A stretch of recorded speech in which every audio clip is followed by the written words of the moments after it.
Hello दोस्तों, आप सभी का स्वागत है हमारे फिर से एक नए वीडियो में। तो आज के हम लोग इस वीडियो में देखने वाले हैं very very important question answer social science का। तो फर्स्ट क्वेश्चन में दिया गया है कि 1789 ईस्वी में फ्रांस की क्रांति के समय किसका शासन था? तो लुईस 16वां का शासन था। ठीक है, तो एक का राइट आंसर क्या हो जाएगा? तो ऑप्शन नंबर क्या हो जाएगा? तो सी हो जाएगा।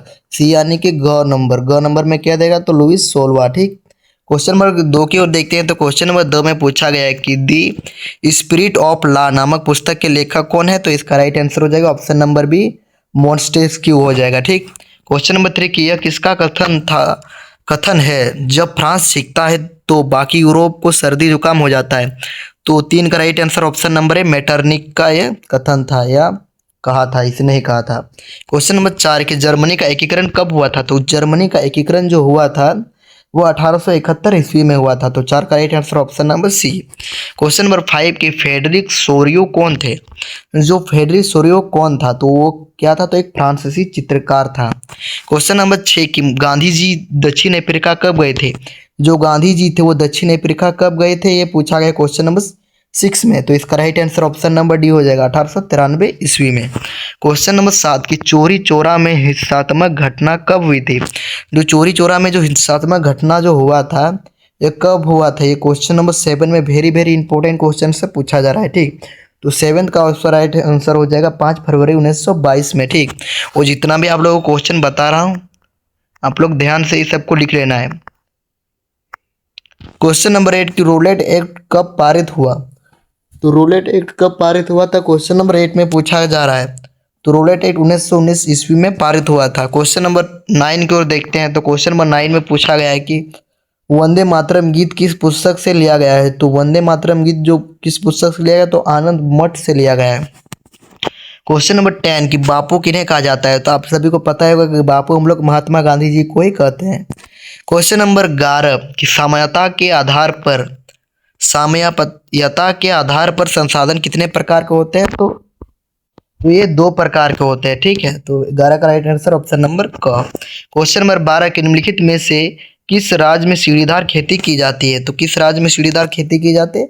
वो उत्तराखंड में, क्योंकि उत्तराखंड में पहाड़ बहुत सारा है, तो पहाड़ के नीचे नीचे ही खेती किया जाता है, वो सीढ़ीदार बन जाता है। ठीक है, तो इसका राइट आंसर ऑप्शन नंबर घ हो जाएगा।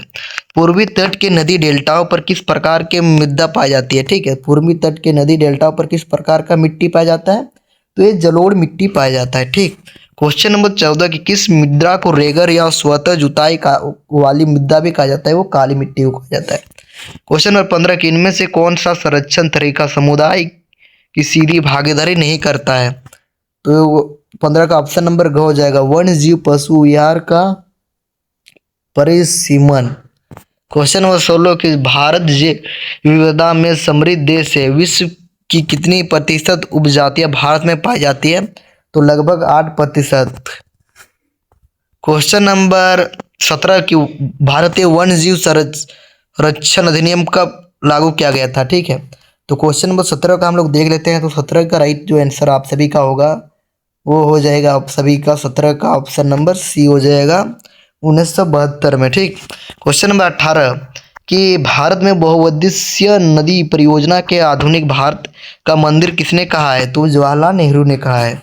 क्वेश्चन नंबर 19 की दामोदर नदी घाटी परियोजना किस राज्य में स्थित है? तो ये जो हम लोग का झारखंड राज्य में स्थित है। ठीक, क्वेश्चन नंबर 20 की ओर देखते हैं। तो 20 में पूछा गया है कि सरदार सरोवर बांध में या बांध से कौन सा राज्य प्रभावित होता है?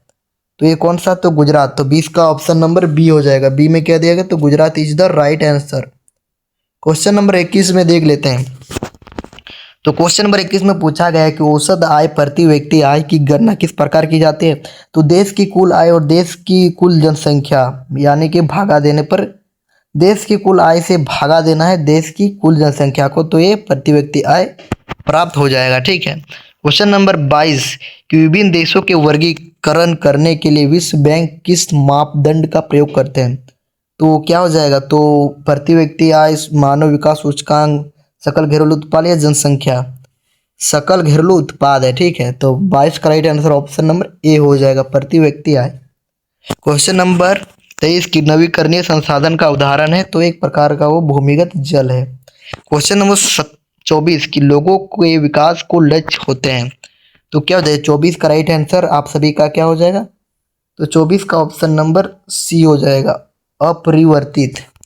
तो देखिए 25 नंबर में दिया गया है कि रामू एक किसान है जिसने अधिशेष गेहूं को एक आटा मिल के मालिक को 10 रुपये प्रति किलोग्राम के दर से बेचा। ठीक, तो मिल मालिक ने बिस्कुट कंपनी को आटा 15 रुपये किलोग्राम के दर से बेचा। ठीक है, तो बिस्कुट कंपनियों ने आटे के साथ चीनी एवं तेल जैसी ही पूछा गया है चीज़ों का उपयोग कर बिस्कुट के 4 पैकेट बनाए और औजार में उपभोक्ताओं को 80 रुपये में तो 20 रुपये प्रति पैकेट तो बिस्कुट बेचा। सकल घरेलू उत्पादन की गणना में उपयुक्त में से किस वस्तु के मूल्य को लिया जाएगा?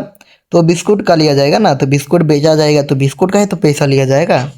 लास्ट में क्वेश्चन नंबर 26 कि विनिर्माण की क्रिया किस क्षेत्र के भाग में आता है? तो विनिर्माण यानी कि द्वितीयक क्षेत्र में।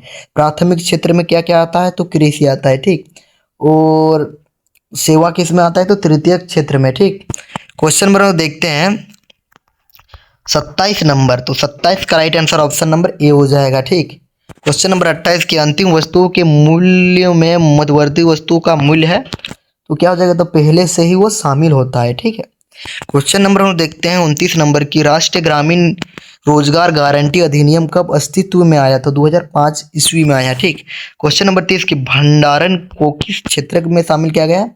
तो भंडारण को किस क्षेत्र में शामिल किया गया है? तो 30 का राइट आंसर आप सभी का होगा वो ऑप्शन नंबर क्या हो जाएगा? तो सी हो जाएगा। 2000 मतलब तृतीय क्षेत्र के अंतर में शामिल किया गया है। ठीक, तो आप लोगों को ये वीडियो अच्छा लगा तो अपने दोस्तों के साथ ज़्यादा से ज़्यादा शेयर कर ले, और आप लोगों को ये वीडियो को देखने के बाद अच्छा लगा तो आप लोग कमेंट में अच्छा सा कमेंट कीजिए कि हम लोगों को समझ में आ रहा है, ताकि मैं आप लोगों को और अच्छे वीडियो प्रोवाइड कर सकूँ। तो जय हिंद, वंदे मातरम।